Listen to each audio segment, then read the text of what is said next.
Pois, boa noite. Vamos para mais uma aula de materiais de engenharia. Na aula de hoje, nós estamos tratando do conteúdo de compósitos, né? Materiais compósitos. Nossa bibliografia continua sendo do Calister Júnior. E aí hoje nós iremos dar continuidade a essa parte de compósitos reforçados com fibras. E aí vamos falar sobre a fase fibra, a fase matriz, compósitos com matriz polimérica e compósitos com matriz metálica, tá? Apenas esses 4 pontos, até porque compósito é muita informação, e eu não quero deixar vocês com tanta informação em uma aula só. Então, de 4 em 4 tópicos, eu acho que é suficiente para a gente concluir o conteúdo, tá? Então, vamos falar hoje sobre esses 4 pontos, dentro de compósitos reforçados com fibras. Bom, primeira questão é a fase fibra. Uma característica importante da maioria dos materiais, especialmente dos frágeis, é a de que uma fibra com pequeno diâmetro é muito mais resistente que o material bruto, tá? Então, uma fibra com pequeno diâmetro é muito mais resistente que o material bruto. A probabilidade da presença de um defeito superficial crítico capaz de levar à fratura diminui com a redução do volume da amostra. E essa é a característica empregada de forma vantajosa nos compostos reforçados com fibras. Então, vamos lá. Vamos analisar esse fragmento do texto do nosso material. Um material frágil, ele é frágil, muitas vezes, por conta dos defeitos que surgem ao longo desse material. Tá? Surgem ao longo desse material. Esses defeitos, muitas vezes, são concentradores de tensão, são pontos onde se dá início a uma trinca, e nos materiais frágeis, essa trinca, ela se propaga muito rápido, e com isso, você tem uma fragilidade, uma facilidade maior desse material fraturar. Mas quando você pega um material frágil e faz ele na forma de fibra, ou seja, com um diâmetro muito pequeno, um volume muito pequeno, a chance dele ele ter defeitos superficiais é muito menor porque ele está menor. Além disso, o processo de se tirar esses filamentos muito finos,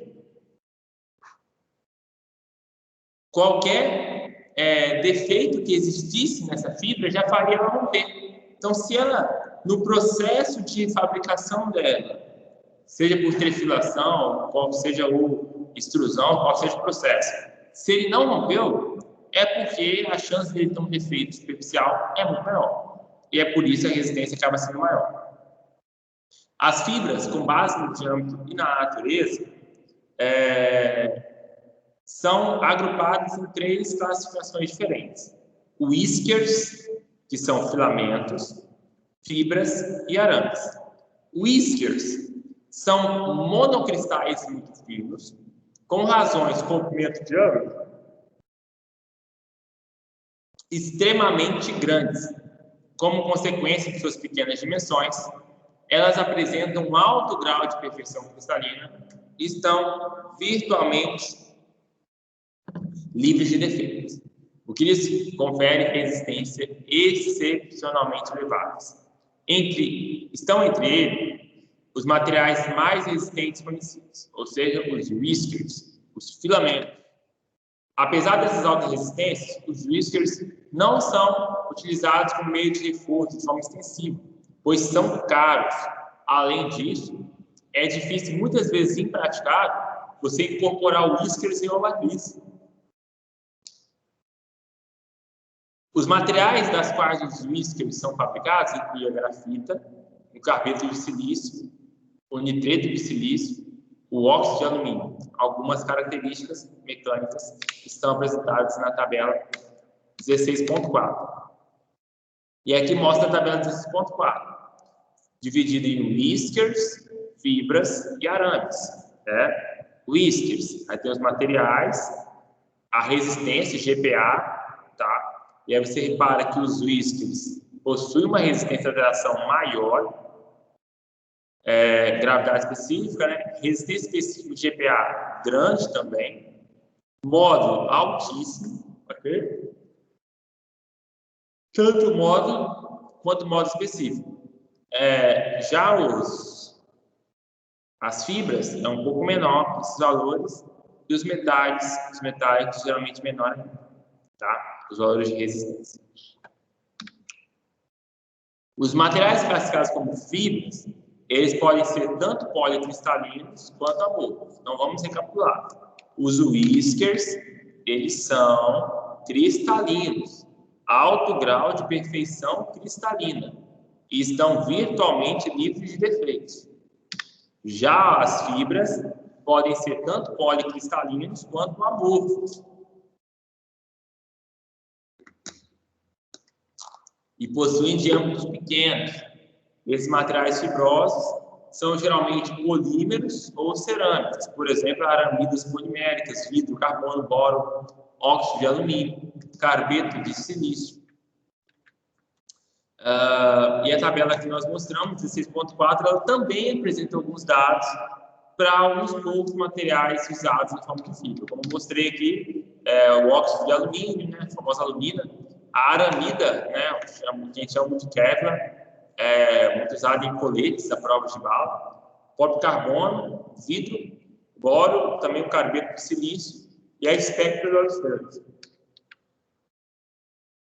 Os arames finos têm diâmetros grandes, relativamente grandes, é claro. Materiais típicos incluem o aço, molibdênio e tungstênio. Os arames são usados como reforço radial de aço nos pneus de automóveis, nas carcaças de foguetes fabricados por enrolamento filamentar e em mangueiras de alta pressão enroladas com arame. E aí, nós já conhecemos bem essa aplicação, né? Pneus, muito arame, questão de algumas mangueiras de alta pressão precisam também desse arame, porque só o material elastômero ali não resistiria à pressão. A carcaça de foguetes já é um pouco mais fora da nossa alçada, assim, nosso campo de conhecimento. Mas um pneu de carro, por exemplo, ele é um compósito, porque ele é de borracha, reforçado com arame, tá? E aí são as características. Esse arame pode ser um aço de alta resistência, né? A gravidade 7,9, que é a gravidade praticamente de todo aço, beleza? Esse valor é em grama por centímetro cúbico, tá? Aí você tem limite de resistência à tração 2,39 GPa, né? Ou menos 0,35. Você tem ali 2,2 ou 2,39, tá? São os valores, são as características de vários materiais usados como reforço. Bom, agora falamos da fase fibra, vamos falar um pouquinho da fase matriz. Bom, da mesma forma que a fase fibra, ela pode ser, nós percebemos aqui, tanto compósito, tanto polímero, quanto cerâmico, quanto metálico. Eu acho que polímero aqui que não tem nenhum polímero, né? Aqui só temos metálicos e cerâmicos para a fase matriz. Não se está falando aqui de matriz, que a fase fibra pode ser um polímero. Já a fase matriz pode ser ambas, né?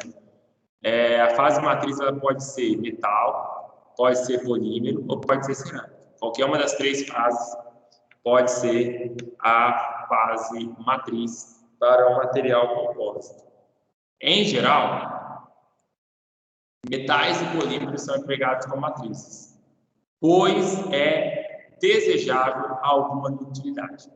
Ok? Então, quando se pensa em material compósito, você se pensa não só em ter uma resistência muito alta, mas se busca também o quê? Se busca uma combinação de propriedades, que você não conseguiria obter com um material mono, com um material sem ser a união de dois ou mais materiais. Então, o objetivo de se estudar e de se desenvolver materiais compósitos é para, de fato, obter características que você não conseguiria sem, de fato, unir um ou mais materiais. Então, geralmente, eu quero resistência, mas eu também quero ductilidade, eu também quero tenacidade, eu também quero melhorar algumas coisas que os materiais frágeis não têm. Por isso, que geralmente a fase matriz é um polímero ou até mesmo metal. Mas cerâmica não é tão aplicado assim, por conta que aí você não conseguiria ter um material com a ductilidade legal. Tanto é que a discussão do livro dessa sessão vai focar a parte das matrizes poliméricas e matrizes metálicas. Lembrando que nós estamos tratando de compósitos reforçados com fibras, ok? O nosso estudo é compósitos reforçados com fibras, tá? Nesse caso, não entra o concreto armado. O concreto armado é uma outra classe. O concreto armado, nós temos uma matriz cerâmica, porque o concreto é um material cerâmico, tá? O concreto em si já é um compósito, mas é um compósito de 2 cerâmicos. Mas não é o caso. Uma viga de concreto, onde você tem os vergalhões atravessados lá, não pode ser considerado um compósito reforçado com fibra, tá? Então, por mais que aqui nós temos algumas fibras metálicas, não é o caso. Não é o caso do concreto, só para ficar claro, tá? O concreto, como nós estudamos nas aulas anteriores, é um outro tipo de compósito. Bom, compósito reforçado com fibra, nesse caso, as matrizes consideradas são matrizes de polímero ou matrizes metálicas, tá? A fase matriz, nesses compósitos reforçados com fibra, ela pode ter várias funções, como diz o texto. Em primeiro lugar, ela liga as fibras umas às outras e atua como o meio pelo qual uma tensão aplicada externamente é transmitida e distribuída para as fibras. Tá? Então, isso é importante. Apenas uma proporção muito pequena de uma carga aplicada é suportada pela matriz. Isso é muito importante. A matriz, ela precisa ter uma propriedade de conseguir direcionar o esforço, direcionar a carga aplicada para as fibras. Senão, de nada vale ter as fibras, tá? Imagina que você tem, sei lá, um pneu borracha com arame, e aí você pega um pedaço daquele pneu, faz um teste, e aí quando você faz o teste, sei lá, a borracha se separa do arame com tanta facilidade que quando você faz o teste, a borracha rompe sem o arame romper. Isso não pode acontecer. Se a matriz está rompendo sem que as fibras rompam, significa que a matriz ela não está conseguindo direcionar para as fibras a carga que ela está recebendo. Isso é um problema, tá? Então, por isso que a questão da fase matriz ela tem que conseguir transmitir e distribuir para as fibras a carga que ela recebe.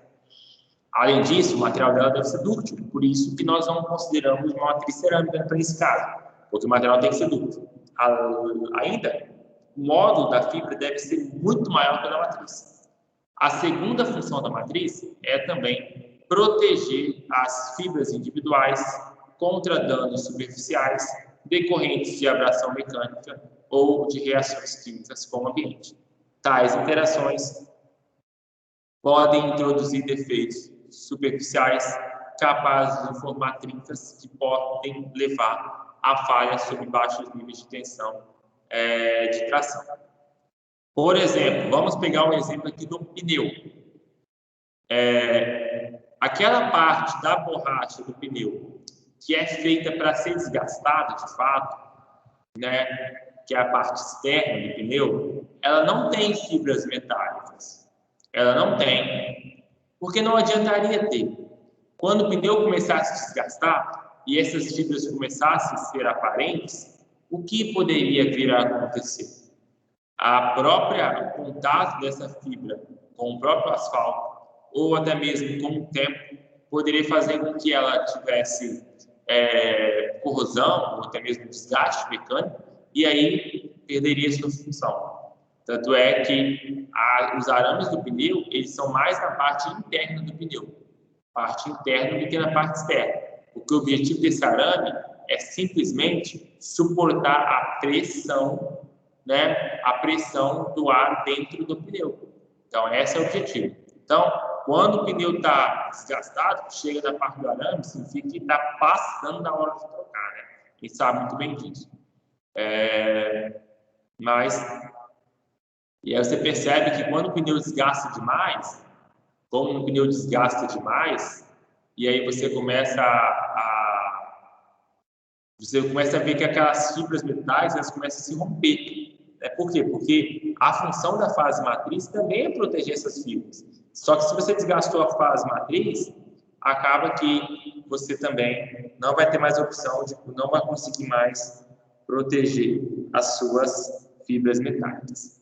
E aí é um dos objetivos da fase matriz.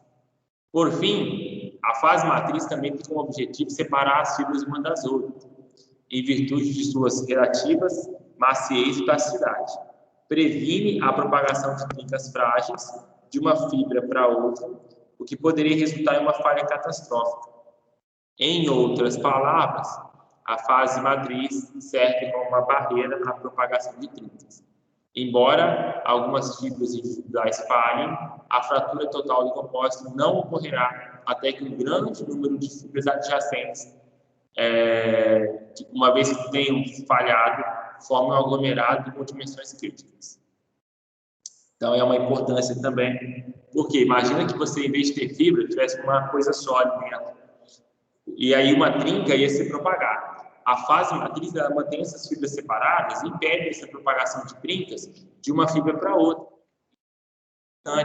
E aí você não tem uma falha catastrófica.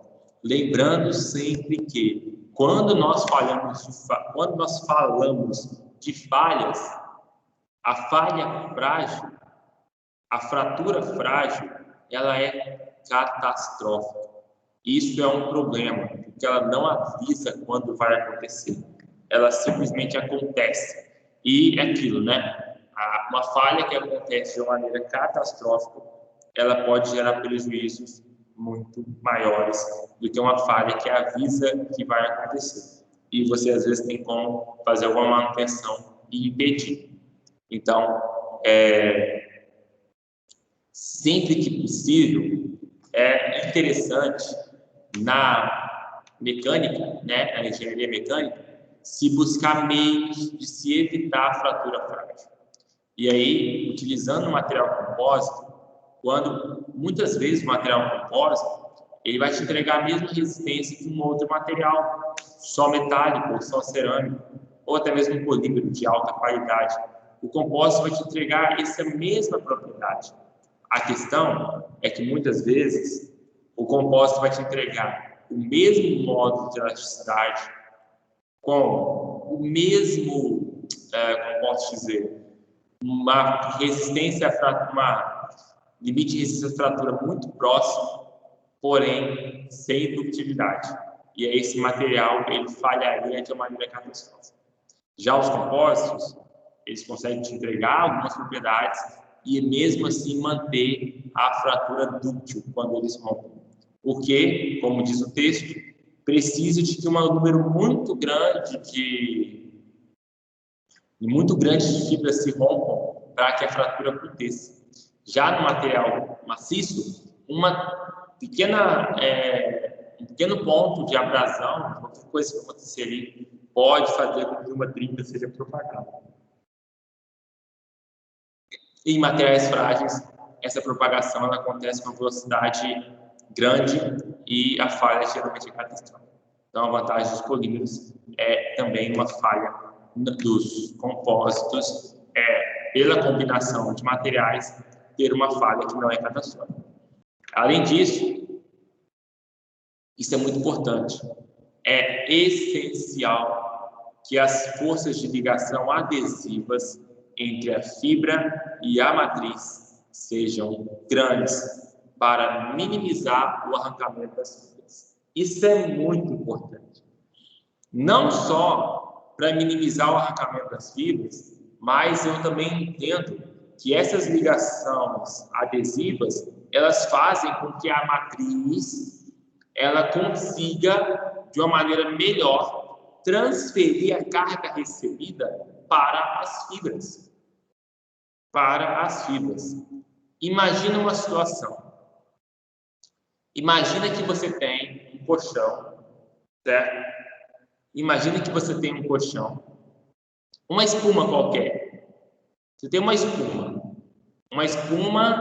e aí, pensando em reforçar a espuma, você atravessa uma barra metálica de fora a fora nessa espuma, tá? Você tem uma espuma e você atravessa uma barra metálica de fora a fora nessa espuma.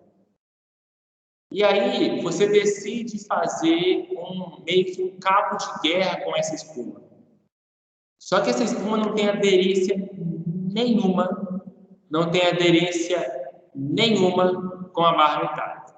E aí você começa a puxar a espuma de um lado e uma outra pessoa começa a puxar a espuma do outro. Como ela não tem aderência nenhuma, o que vai acontecer simplesmente é a espuma vai rasgar do mesmo jeito e a barra metálica vai se manter intacta, não vai receber força nenhuma. Por quê? Vai rasgar a espuma, metade da espuma vai para um lado, metade vai para o outro e a barra vai ficar no meio, praticamente. Ou vai acompanhar uma das espumas. Por quê? Não tem aderência, não tem ligação adesiva entre a fibra e a matriz. E aí não vai conseguir ter uma transferência de carga para a matriz, para a fibra, como se deseja.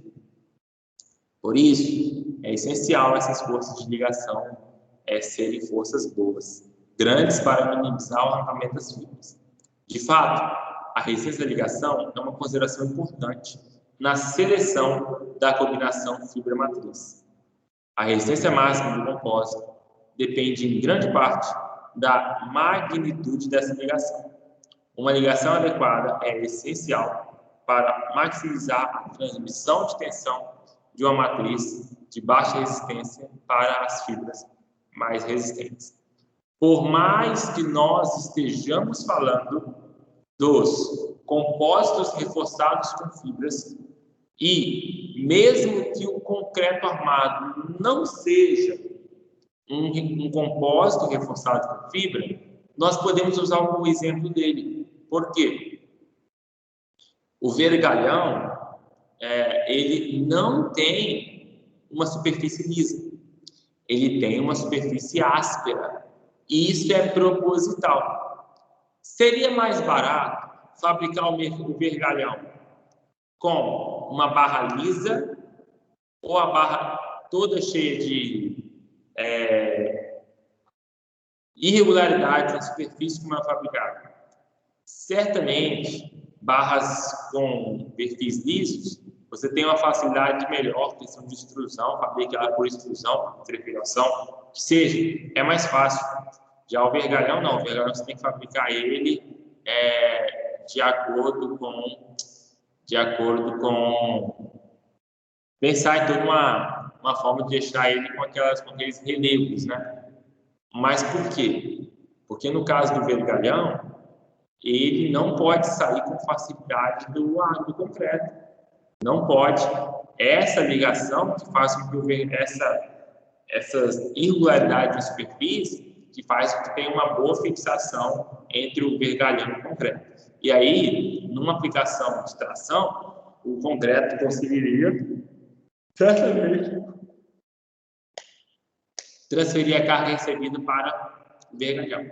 E aí, por isso que nem tudo, essa combinação fibra-matriz deve ser pensada em relação a isso. Bom, a resistência máxima do compósito vai depender da grande parte dessa ligação. Uma ligação adequada é essencial para maximizar a transmissão da tensão, como eu falei algumas vezes, de uma matriz que geralmente é de baixa resistência para uma fibra que é mais resistente. Tá? Bom, E aí vamos falar um pouquinho sobre os compósitos com matriz polimérica e depois sobre os compósitos com matriz metálica, tá? Primeiro, os compósitos com matriz polimérica. Os compósitos com matriz polimérica, também chamado de CMP ou PMC, consistem em uma resina polimérica com uma fase matriz, com fibras como meio de reforço. E esses materiais são usados na maior diversidade de aplicações dos compósitos, assim como nas maiores quantidades, como consequência de suas propriedades de temperatura ambiente, da facilidade de fabricação e do seu custo. Nessa seção, as várias classificações dos PMCs são discutidas de acordo com o tipo de reforço, que pode ser vidro, pode ser carbono ou também aramida, juntamente com as suas aplicações e as várias resinas poliméricas que são empregadas. Bom, primeira classe é os compósitos reforçados com fibras de vidros, tá? Compósitos reforçados com fibras de vidro. A expressão fiberglass, ou fibra de vidro, identifica simplesmente um compósito que consiste em fibras de vidro, contínuas ou descontínuas, contidas em uma matriz polimérica. Esse tipo de compósito é produzido nas maiores quantidades.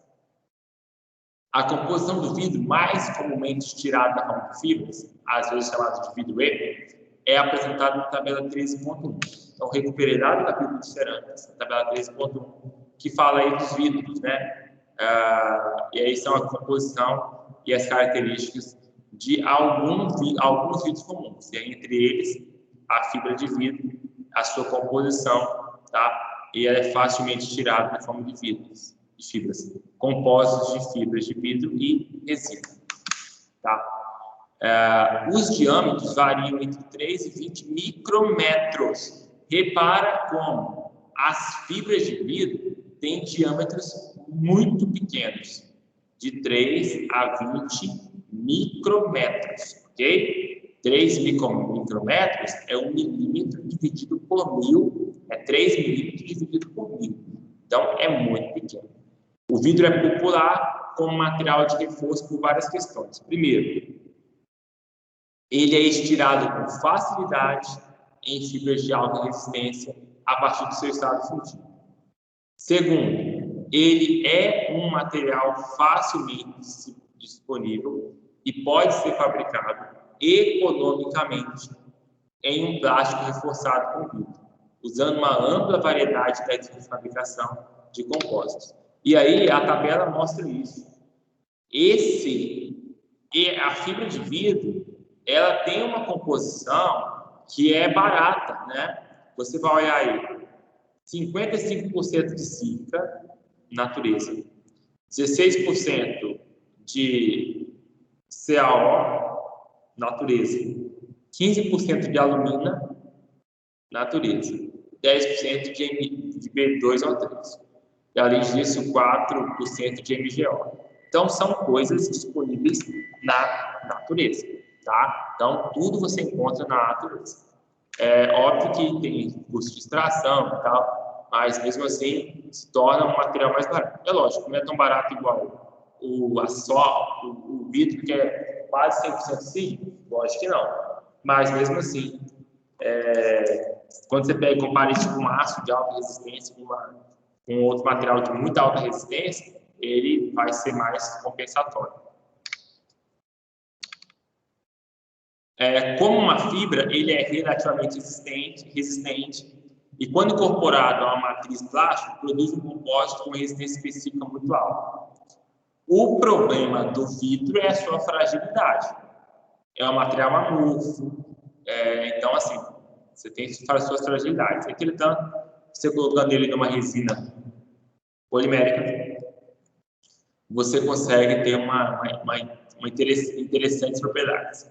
E quarto, quando associado a diferentes plásticos, ele possui uma inércia química que torna o compósito útil em inúmeros ambientes corrosivos. Além disso, o vidro ele tem uma vantagem de não reagir facilmente na maioria dos ambientes corrosivos. E aí, mostrei a tabela. Bom, as características superficiais da fibra de vidro são importantes, pois mesmo os diminutos defeitos superficiais podem afetar negativamente essas propriedades de tração, como nós estudamos lá nas cerâmicas. Os defeitos superficiais são introduzidos com facilidade pelo atrito ou abrasão de superfície com outro material duro. Além disso, as superfícies de vidro que tenham sido expostas à atmosfera normal, mesmo que apenas por curto período de tempo, apresentam geralmente uma camada superficial enfraquecida, que interfere na ligação com a matriz. As fibras, ao acabarem de ser estiradas, são geralmente revestidas durante o estiramento com uma cobertura, ou seja, uma fina camada que vai proteger essa substância da fibra contra danos e interações indesejáveis. Normalmente, essa cobertura é removida antes da fabricação de compósito, sendo substituída por um agente de acoplamento ou de acabamento que produz uma ligação química entre a fibra e a matriz. Existem várias limitações para esse grupo. Apesar de resistência elevada, eles não são muito rígidos e não exibem a rigidez necessária para algumas aplicações, como, por exemplo, elementos estruturais para aviões e pontes. Não é aplicado. A maioria desses materiais com fibra de vidro está limitada a temperaturas baixas também, abaixo de 200 graus.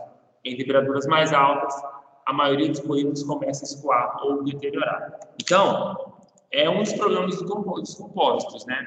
Questão de temperatura muito alta. Quando o compósito é de matriz polimérica, o polímero geralmente não tem temperatura de fusão tão alta assim.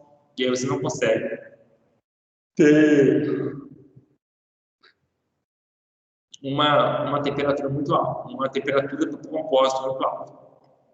Sem contar que o vidro também, ele, por ser um material amorfo, ele tem uma redução da sua resistência de acordo com a temperatura.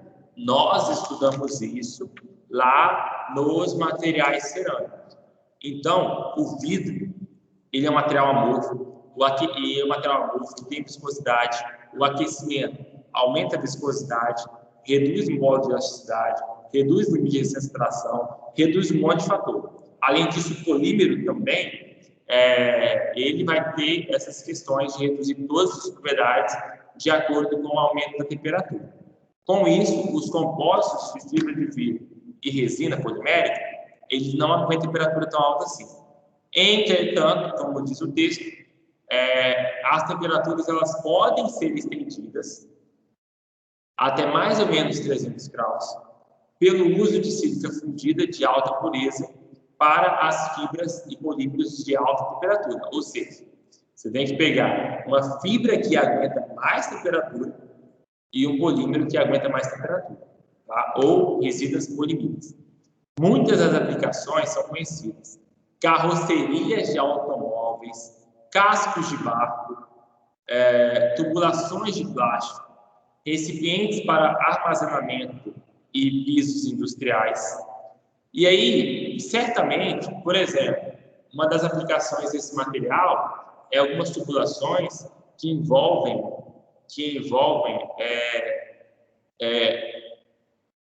fluidos muito corrosivos. Alguém aqui já deve ter visto na área industrial, na área da fibra tem muito, tubulações de fibra.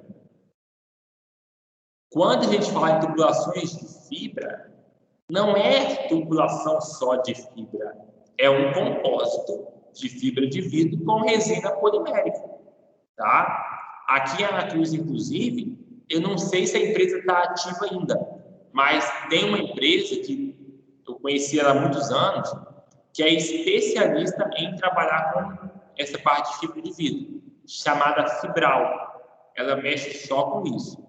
E aí você percebe que isso é muita aplicação, né? Muita aplicação. Caiaques, né? Caiaque também ele geralmente é uma mistura de fibra de vidro com resina polimérica. Inclusive, Um problema sério da fibra de vidro, que ela coça, ela causa muita coceira, nome técnico prurido, né? O nome técnico para coceira é prurido. Uma vez, eu fui pegar um caiaque para andar, estou andando de caiaque, né? Estou lá andando no rio, com o caiaque, só que o caiaque tinha passado por manutenção. E aí, o cara tinha lixado uma parte do caiaque, que fazia manutenção com a fibra de vidro, com a fibra, só que ele não tinha passado uma resina depois por fora. Então, aquela parte estava com a fibra meio exposta. E nisso que eu, propositalmente, virei o caiaque, fui virar de volta e fui subir no caiaque, já dentro da água, eu passei com a barriga na parte da fibra de vidro. E aí ficou coçando demais, porque a fibra de vidro, ela tem essa propriedade de atacar o nosso corpo, o nosso olho, tem que ter um cuidado, tá? Mas essas coisas de barco de fibra, a gente fala muito de barco de fibra, caiaque de fibra, não é nada disso, é fibra, é uma resina, é um material composto, fibra de vidro com resinas poliméricas, tá? Tubulações, a mesma coisa, recipientes para armazenamento, alguns pisos industriais. As indústrias de transporte estão utilizando quantidades cada vez maiores de plásticos reforçados com fibra de vidro. Um esforço para reduzir o peso dos veículos e aumentar a eficiência dos combustíveis. Uma gama de novas aplicações está sendo empregada ou está atualmente sob investigação pela indústria automotiva. Primeiro que você precisa buscar coisas mais leves. Então, se busca muitas coisas que envolvem fibras de vidro, plásticos reforçados com fibra de vidro, que você consegue ter alguma resistência sem perder tanto assim a questão da sua... sem ganhar tanto peso, né? Então, você consegue ter uma boa resistência, um peso leve, e suas fibras de vidro elas trazem essa situação, tá? Além disso, tem os compostos poliméricos reforçados com fibras de carbono. O carbono é uma fibra de alto desempenho, tá? Sendo o reforço mais comumente usado em compostos avançados com matriz polimérica. Isso é, que não usam fibras de vidro, tá? Então, os compostos mais simples são os com fibras de vidro, os mais avançados com fibras de carbono, né? Bom, razão para a qual as fibras de carbono têm altos modos específicos e altas resistências específicas.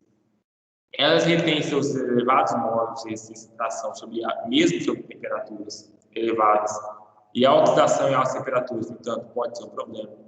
Na temperatura ambiente, elas não são afetadas pela umidade ou por uma grande variedade de solventes, ácidos e bases. As fibras exibem uma diversidade de características físicas e mecânicas, o que permite que os compostos que incorporam essas fibras tenham propriedades especificamente projetadas e foram desenvolvidos processos de fabricação para os compostos que são relativamente baratos e têm uma boa relação de custo-benefício. Uma representação esquemática de uma fibra de carbono típica é mostrada na figura 13.7, resgatada lá no capítulo que fala sobre cerâmicas, onde pode-se observar que a fibra é composta tanto por estruturas grafíticas ordenadas quanto turbostráticas. Então, aqui é o famoso carbono grafítico, né, ou grafeno, e aqui você tem o carbono turbostrático, que não é tão organizado assim quanto o grafite. E aqui é o eixo da fibra.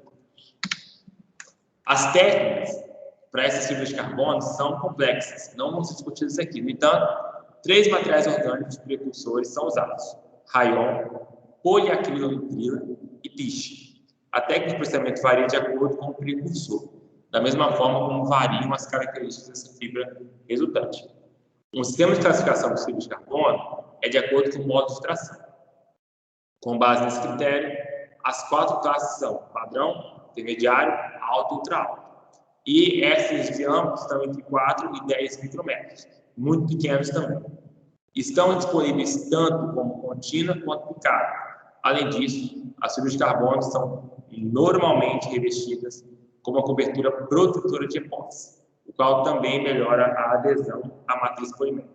Atualmente, os compostos poliméricos reforçados com fibra de carbono estão sendo empregados extensivamente em equipamentos esportivos de recreação, varas de pescar, tacos de golfe, em carcaças de motores a jato fabricados por enrolamento filamentar, em vasos de pressão e em componentes estruturais de aeronaves, tanto militares quanto comerciais, com asas fixas e em helicópteros, por exemplo, como componentes da asa, da fuselagem, dos estabilizadores e também das empenagens. Então, você vê que é uma classificação mais fina, né? Mais cara também para a fibra de carbono. Além disso, nós também temos os compostos poliméricos, que são reforçados com fibra de aramida. As fibras de aramida, elas são materiais de alta resistência e também de alto módulo que foram introduzidos na década de 70. Eles são especialmente desejados devido às suas excepcionais relações resistência-peso, superiores àquelas metais. Quimicamente, esse grupo de material é conhecido como poliparafileno teraftalamida. Existe uma variedade de aramidas, os nomes comerciais para as duas mais comuns são o Kevlar e o Nomex. Para o Kevlar, tem o Kevlar 29, o Kevlar 49 e o Kevlar 149, que apresentam diferentes comportamentos mecânicos. Durante a síntese, as moléculas rígidas e alinhadas na direção dos eixos das fibras, com domínios de cristais líquidos, a unidade repetida e o modo de alinhamento estão representados nessas figuras. Aqui é a direção da fibra e a unidade repetida, tá vendo? NH, metila, NCHO, metila, CN, dupla O, e por aí vai. E aí vai se unindo uma das outras. Você percebe que a intenção ter a sua fibra. Isso aqui é ligação de hidrogênio, ok? Ligação de hidrogênio. E essa é a representação do famoso Kevlar. Mecanicamente, essas fibras têm módulos e limites de resistência à tração longitudinais que são maiores que os de outros materiais poliméricos fibrosos. No entanto, são relativamente pouco resistentes em compressão. Além disso, esse material é conhecido por sua tenacidade, resistência ao impacto e resistência à fluência e à falha com fadiga. Embora as aramidas sejam termoplásticos, elas são todavia resistentes à combustão e estáveis até temperaturas relativamente elevadas. A faixa de temperatura e ao longo da qual as aramidas mantêm as suas propriedades mecânicas está entre menos 200 e 200. Quimicamente, elas estão suscetíveis à degradação por ácidos e bases fortes, mas são inertes em outros solventes e também produtos químicos. Elas são usadas geralmente em compósitos de matrizes poliméricas. Os materiais mais comuns são os epóxis e os poliésteres. Uma vez que elas são flexíveis e um tanto dúcteis, elas podem ser processadas usando a maioria das operações têxteis comuns. As aplicações típicas desses compostos de aramidas são em produtos balísticos, coletes e blindagens à prova de balas, ou de proteção balística. Também artigos esportivos, pneus, cordas, carcaças de mísseis e vasos de pressão, e como substituto para o amianto em freios automotivos e revestimentos de embreagens e gachetas. Eu não sei se alguém já ouviu falar, mas, por exemplo, existem pneus, até para bicicleta mesmo, tem alguns colegas que já compraram, pneus de Kevlar na bicicleta, que tem um revestimento de Kevlar, para evitar que esse pneu fure com facilidade, né? O Kevlar ele é muito utilizado, existe tecido de aramida também, por essa facilidade de se fazer esse tecido, para resistir mesmo a perfurações, né, devido à sua resistência mecânica. As propriedades dos compostos com matriz epóxi, reforçados com fibras contínuas e alinhadas de vidro, carbono e aramida, estão na tabela 16.5. Olha que interessante. Aqui você tem propriedade na direção longitudinal e transversal, né? Você percebe que transversal ninguém tem propriedade. E aí você tem vidro, carbono e aramida. Gravidade. O vidro é maior, a aramida é menor. Mais leve. Modo de tração. Carbono é o maior. né? Longitudinal 10, 12, 5,5. Transversal não tem. Resistência de tração 1020, 1520 e 240. Longitudinal 40, 41, 30. Transversal não tem. E também deformação. Essas são as propriedades dos compostos com matriz polimérica com esses 3 tipos de fibras diferentes. Tá? Interessante que mesmo sendo mais leve, a aramida, ela consegue ter uma resistência maior que a do vidro. O carbono é a mesma coisa, é mais leve e consegue ter uma resistência maior. E é bem mais leve. Pra você ter ideia, o alumínio ele tem 2,7 de gravidade específica e não chega a essa resistência de Newton. Só para vocês terem uma ideia, tá? Uma ideia interessante do que é esses valores. Ah, tá. E aqui é 1020 MPa e aqui eu vou em KSI. Outras fibras empregadas como recurso. O vidro, o carbono e as aramidas são os recursos mais comuns. Outros materiais fibrosos, usados em muito menor frequência, são boro, carbeto de silício e óxido de alumínio. Os modos de extração, limite de extração, resistência específica e modo específico estão na tabela 16.4. Foi a tabela que nós já mostramos aqui no começo da aula. Essa tabela aqui mostra para outros materiais também, não só os que a gente estava olhando aqui, tem outros boro, carbeto de silício, né? Você vê de algumas fibras, não só o vidro, a aramida e o carbono, mas também as outras fibras estão aqui à disposição.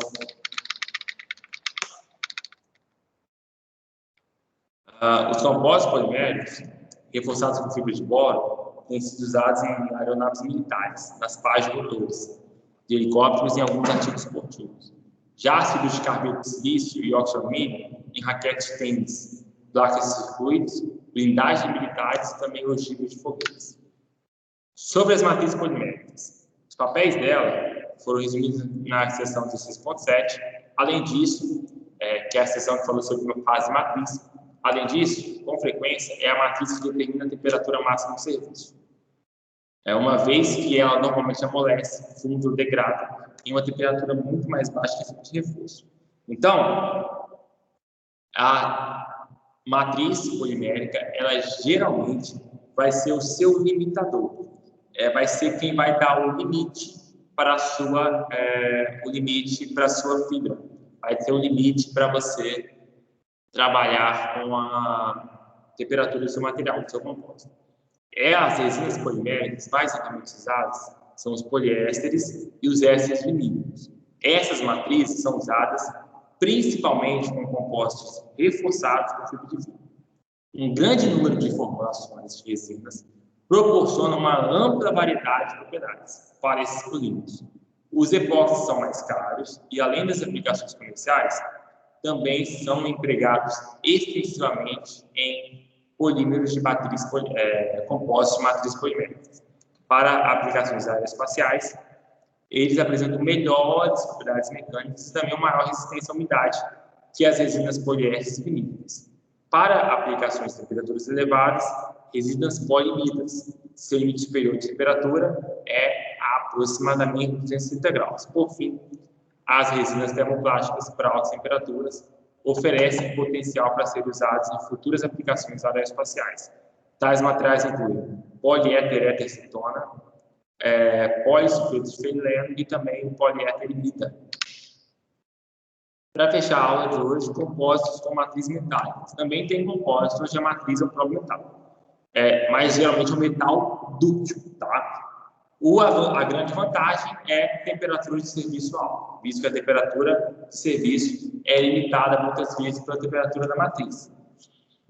O reforço pode melhorar a rigidez específica, a resistência à abrasão, a resistência à fluência e também a condutividade térmica e a estabilidade dimensional.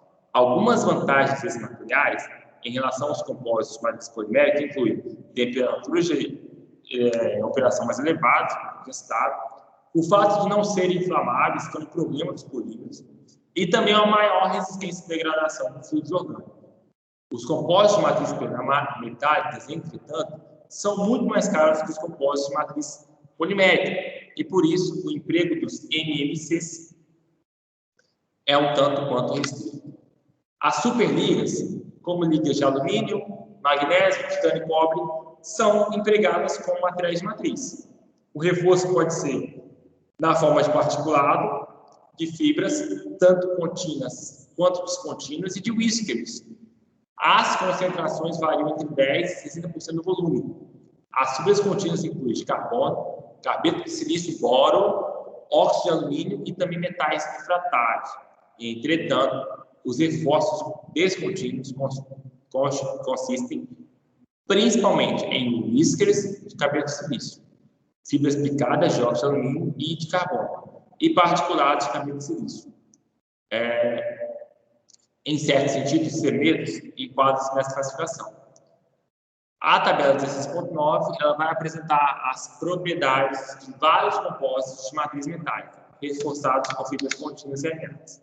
Então, você tem aí matriz 661, alumínio, né? E a fibra carbono, boro, sílica, alumínio e carbono. E aí você tem teor de fibras e volume, a massa específica. Ó, a do alumínio era 2,7, já caiu um pouco. Aqui até subiu, né? Um pouco. Porque usou um composto pesado. E aí só que o modo de tração ele aumenta e de longitudinal aumenta e resistência de tração aumenta mais ainda. O alumínio, que tem resistência bem baixa, na casa de 70, 80, 100, foi 620 aqui, reforçado com carbono.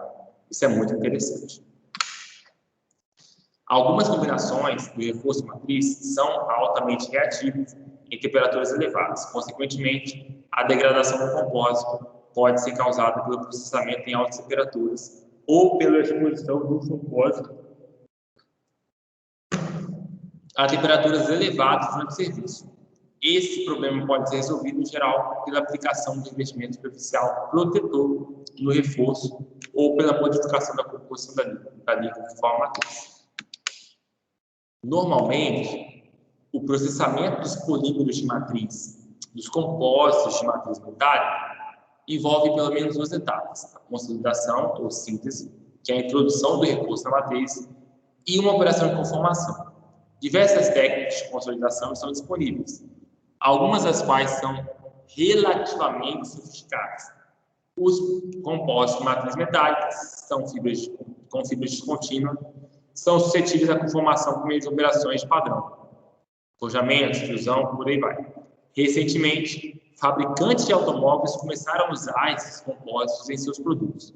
Por exemplo, foram introduzidos alguns componentes motores que consistem em uma matriz de liga de alumínio, reforçados com fibra de carbono e óxido de alumínio. Esse composto é leve e resiste tanto ao desgaste quanto à distorção térmica. Os compostos de matriz metálica também são empregados em eixos propulsores, que têm maior velocidade de rotação e níveis reduzidos de ruídos por vibração, em barras estabilizadoras estruturais e em componentes forjados da suspensão e também da transmissão.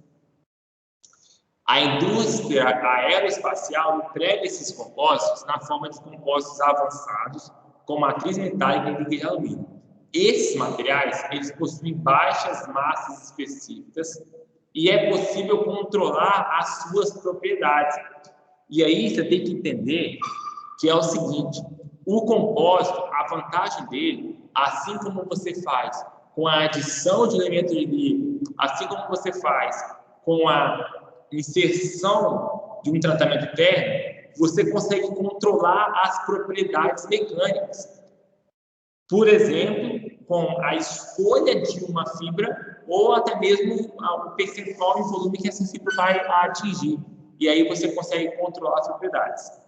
Fibras contínuas de grafita, continuando o texto, são usadas como reforço para a lança da antena do telescópio espacial Hubble. Essa lança estabiliza a posição da antena durante manobras espaciais. Além disso, os satélites de GPS usam esses compostos de carbeto de silício, alumínio ou grafito alumínio para o empacotamento eletrônico e também os sistemas de gerenciamento térmico esses compostos possuem condutividade térmica elevada e é possível compatibilizar os seus coeficientes de expansão com aqueles de outros materiais eletrônicos nos componentes do GPS.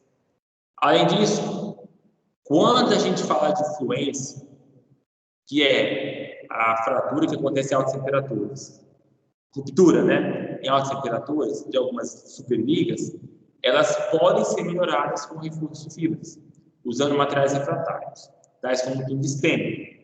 Também são mantidas as excelentes resistência à oxidação em temperaturas elevadas ao espaço.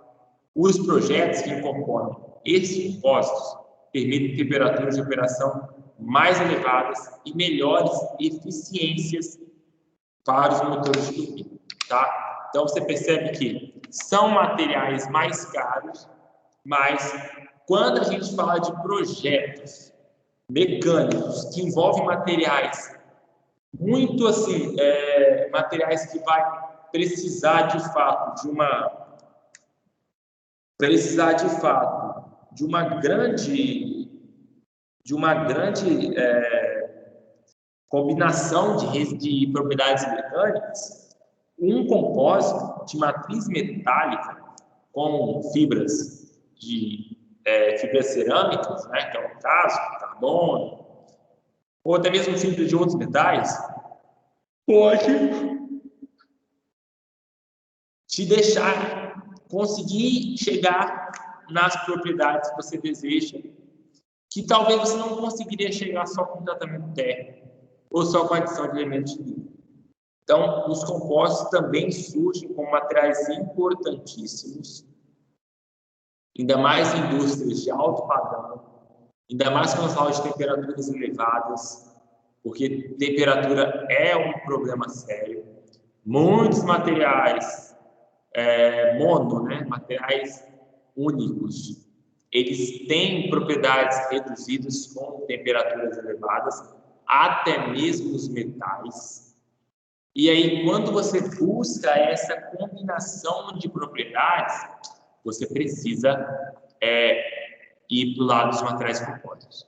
Por isso que se hoje em dia se estuda tanto o material compósito assim, porque ele consegue te dar essa possibilidade dessa combinação de propriedades mecânicas que você não teria com um material feito com uma única fase, material monofásico, né?